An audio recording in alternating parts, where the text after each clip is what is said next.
자, 안녕하십니까. 이번 시간에는 기계재료, 6장 금속재료의 비파괴 탐상법에 대해서 알아보겠습니다. 자, 일반적으로 우리가 금속재료의 시험 검사법에는 우리가 크게 세 가지로 나눌 수가 있습니다. 그래서 금속재료의 시험 검사법에는 기계적 시험, 그 다음에 조직 시험, 그 다음에 비파괴 탐상 시험 이렇게 세 가지로 크게 분류를 할 수가 있습니다.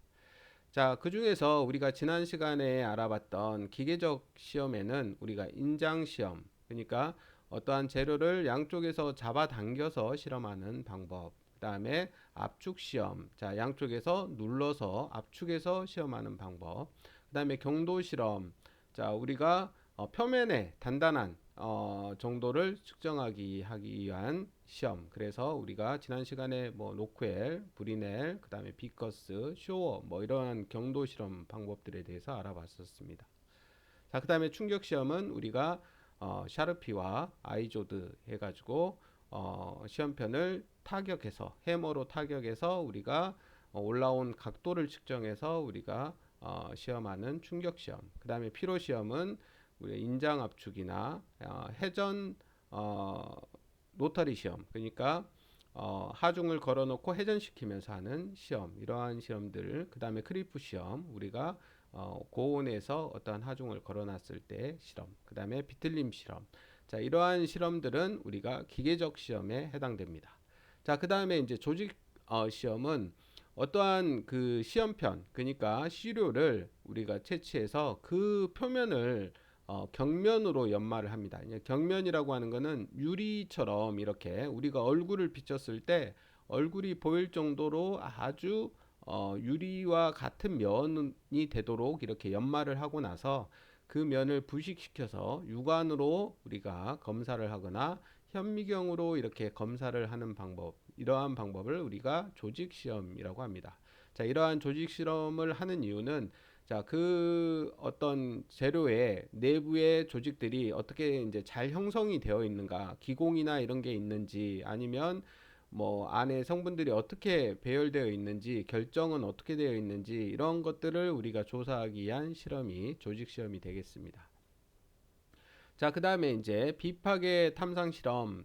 자, 이거는 이제 오늘 배우게 되는 부분인데, 비파괴 탐상 시험은 우리가 네 가지로 크게 분류를 할 수가 있습니다. 침투 탐상법. 자, 우리 책에는 네 가지가 설명이 나와 있는데, 침투 탐상법, 자기 탐상법, 그 다음에 초음파 탐상법, 방사선 탐상법, 이렇게 해서 우리 책에 네 가지가 설명이 되어 있습니다. 자, 여기에서 우리가 보시면 금속의 시험 검사 방법에 우리가 세 가지, 그러니까 기계적 시험, 조직 시험, 비파괴 탐상 시험, 이렇게 세 가지가 있는데, 자, 여기 위에 있는 이 두 가지, 그러니까 기계적 시험하고 조직 시험은 어떠한 재료를 우리가 압축 시험이나 인장 시험이나 경도 시험이나 충격 시험이나 여기 있는 기계 시험은 전부 다 그 시험을 하기 위한 시험편의 사이즈가 규격이 이렇게 정해져 있습니다. 우리 KSB에 보면 인장 시험이나 압축 시험, 이러한 시험들에 대한 규격이 이렇게 다 정해져 있어요. 그래서 그 규격에 맞게끔 시험편을 잘라서 이렇게 잘라서 그 시험을 해야 됩니다. 실험 방법 같은 것도 전부 다 정해져 있습니다. 그래서 이 기계적 시험이나 조직 시험, 조직 시험도 어떠한 그 재료의 시편을 이렇게 잘라와 가지고 그 부분을 우리가 경면 연마를 해서 해야 되기 때문에 이 기계적 시험이나 조직 시험은 우리가 일종의 파괴적 시험이라고 할 수 있습니다. 그러니까 어떠한 부품을 가져다가 그 부품 자체로 이렇게 실험을 하는 게 아니고 그 부품에 사용되는 재료를 잘라 가지고 규격에 맞게끔 잘라서 우리가 시험을 해야 되기 때문에 두 가지 시험법은 우리가 파괴적 시험이라고 할 수가 있습니다. 그에 비해서 비파괴 탐상 시험은 우리가 그 재료를 자르지 않고 그 재료 자체로 이렇게 가지고 와서 우리가 실험을 할 수가 있기 때문에 이거를 우리가 비파괴 실험이라고 이렇게 합니다. 그래서 이 두 가지 기계적 시험과 조직 시험은 한번 이렇게 시험을 하고 나면 그 재료는 소모가 되는 거죠.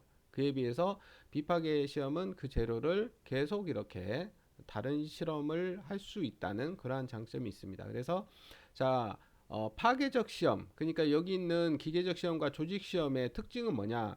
시험 기간이 길게 들고 그 다음에 비용이 많이 듭니다. 우리가 시험편을 만들려고 하면 제작비가 많이 듭니다. 그리고 시험편도 하나만 제작해서 실험을 할 수 있는 게 아니고 어떠한 신뢰성을 확보하기 위해서는 인장 시험을 해도 똑같은 시험편을 여러 개 만들어서 그 평균값을 이렇게 내야 우리가 어떠한 신뢰성을 갖는 값을 구할 수가 있습니다. 그래서 그러한 시험편을 제작하는 기간이라든가 비용이 많이 이렇게 소모되는 그러한 단점이 있고 시험편을 하나를 우리가 만들어서 사용을 하면 반복 평가가 불가능합니다. 그러니까 한번 파괴하면 그거는 인장 실험을 해버리면 인장 실험은 그 재료가 파괴될 때까지 이렇게 잡아당겨서 파괴되는 데까지의 데이터를 얻을 수 있기 때문에 한번 파괴시키고 나면 다시 재활용을 할 수가 없죠. 그래서 똑같은 시험편을 여러 개 만들어서 우리가 시험을 해야 됩니다. 그래서 한 시험편으로는 반복 평가를 할 수가 없습니다. 자, 하지만 우리가 비파괴 검사 같은 경우에는 한 재료를 가지고 우리가 여러 번 실험을 할 수가 있겠죠. 그래서 파괴를 시키지 않는 시험법이기 때문에 그래서 자, 파괴적 시험법에서는 우리가 시험 기간이 많이 들고 비용이 많이 들고 한 시험편을 가지고는 반복 평가가 불가능하다는 이러한 단점이 있습니다. 그래서 시간적으로나 경제적으로나 손실이 크다는 단점이 있는데 그에 비해서 비파괴 탐상 시험은 우리가 한 시험편, 그러니까 어떠한 재료를 가지고 이놈을 가지고 침투 탐상법을 해볼 수도 있고 자기 탐상법을 해볼 수도 있고 우리가 파괴를 시키지 않고 이렇게 실험을 하는 거기 때문에 우리가 시간적으로나 경제적으로나 손실을 줄일 수 있다는 그러한 장점을 가지고 있습니다.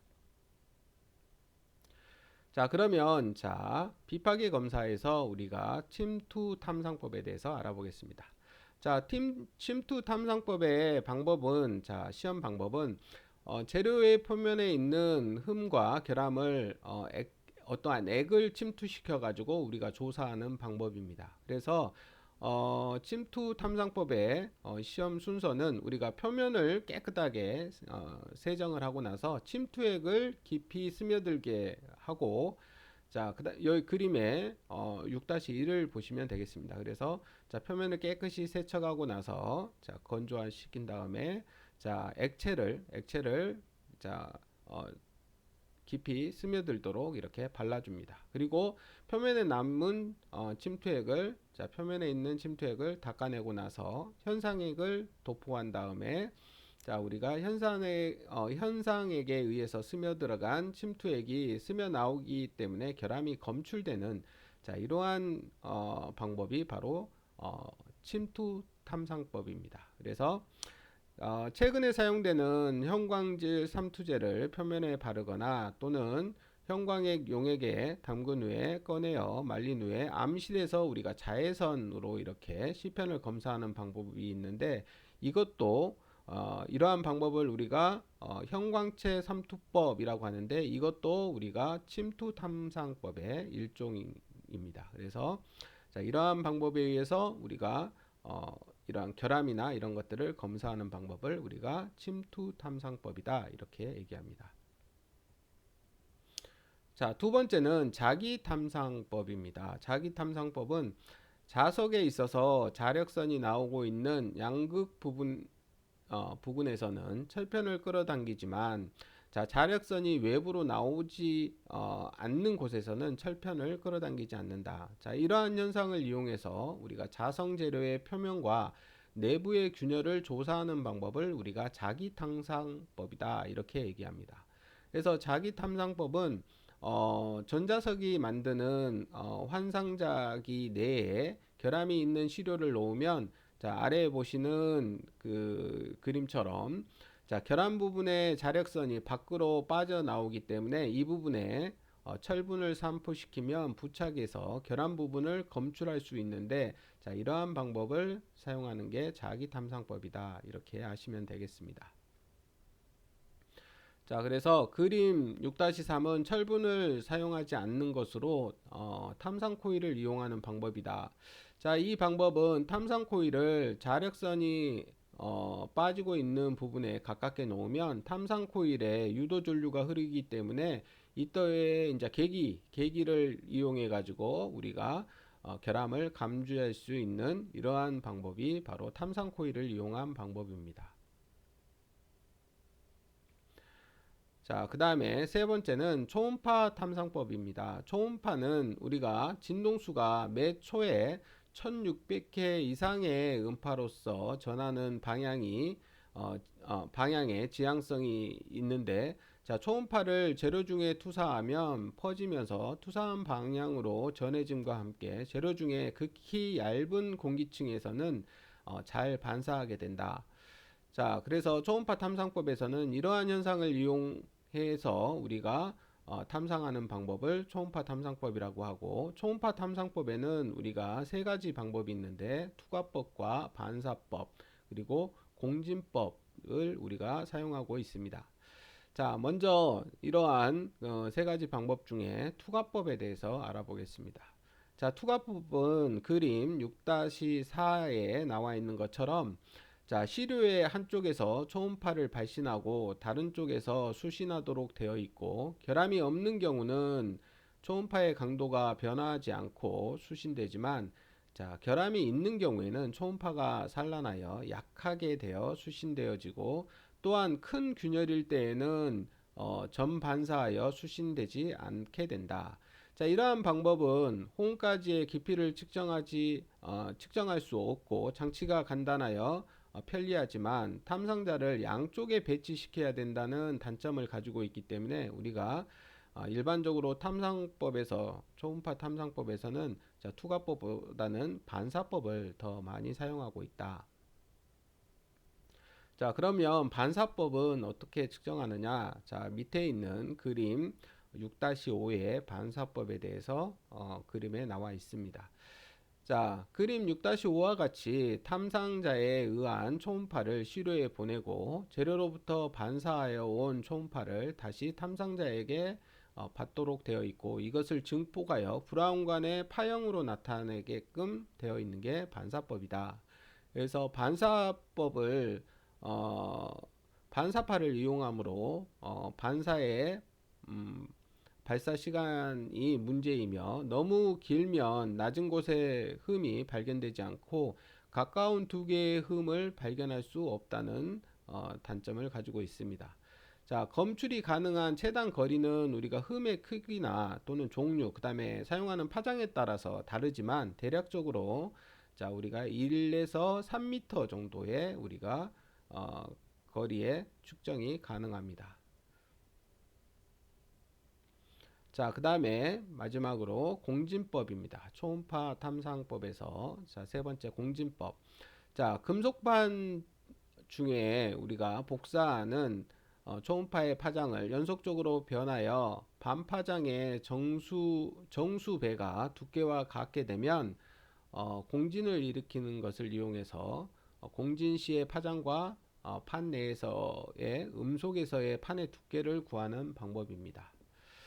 자, 초음파 탐상법의 장점과 단점이 나와 있는데, 초음파 탐상법의 장점은, 자, 우수한 투과력으로 최고 20피트 깊이의 결함도 검출이 가능하다. 그러니까 투과력이 우리가 좋기 때문에 최고 20피트. 자, 20피트면 우리가 1피트가 12인치니까 1인치가 2.54cm고, 그래서 20피트면 여러분들이 20 곱하기 12 곱하기 2.54cm 하면, 자, 우리가 얼마만큼 센티미터로 얼마만큼의 깊이까지 검출이 가능한지 나오겠죠. 그래서 우리가 깊이가 20피트까지 이렇게 검출이 가능하다. 그 다음에 고감도로 아주 작은 결함도 검출이 가능하다. 자, 정확도가 높아서 재료 내부의 결함 크기나 위치나 방향이나 성질까지 우리가 검출이 가능하다.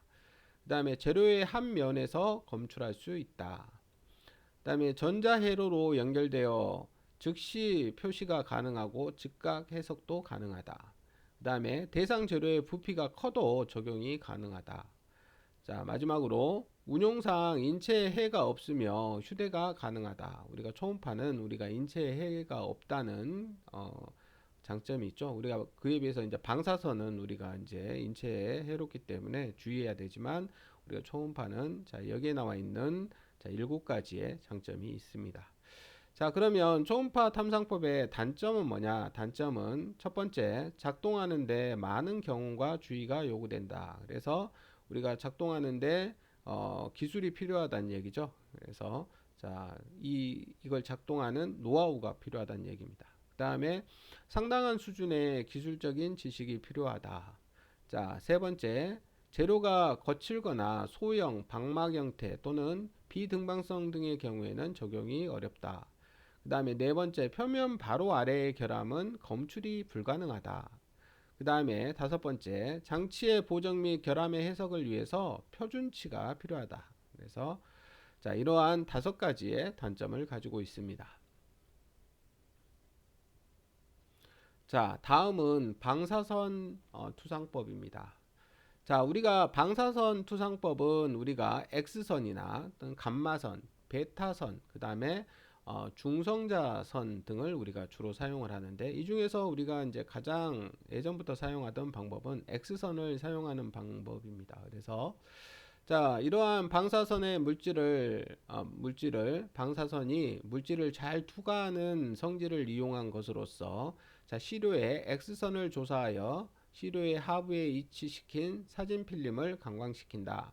결함부 등은 X선이 투과하기 쉽고 강하게 감광하기 때문에 필름에는 진한 음영으로 나타나게 된다. 자, 이것을 이용해서 우리가 결함을 검출하는 이러한 방법이 자, 방사선 탐상법이다. 그래서 방사선 우리가 투상법에 사용되는 우리가 방사선에는 X선, 그다음에 감마선, 베타선, 중성자선 이런 것들을 사용하고 있고 우리가 가장 예전부터 사용하던 우리가 방사선은 X선을 주로 사용하고 있다.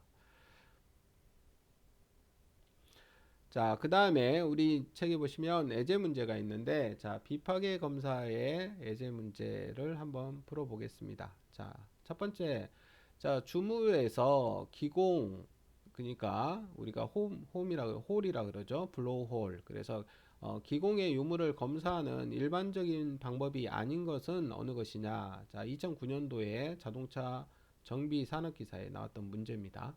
그래서 어, 자, 기공의 유무를 검사하는 방법이 아닌 것은 우리가 자, 자기 탐상법, 자, 현미경 탐상법, 그다음에 초음파 탐상법, 그다음에 방사선 탐상법 이렇게 있는데 자, 우리가 자기 탐상법, 초음파 탐상법, 그다음에 방사선 탐상법은 우리가 비파괴 검사에서 방금 전에 배웠던 내용이죠. 그다음에 이제 현미경 탐상법은 우리가 현미경을 탐상하는 게 아니고 시료를 우리가 이렇게 경면 연마를 해서 우리가 부식시켜 가지고 이렇게 그 현미경으로 검사하는 그러니까 시료 검사하는 조직 검사하는 이런 시험 방법이 되겠습니다. 그래서 여기 해당되지 않는 거는 자, 나번 현미경 탐상법이 되겠습니다.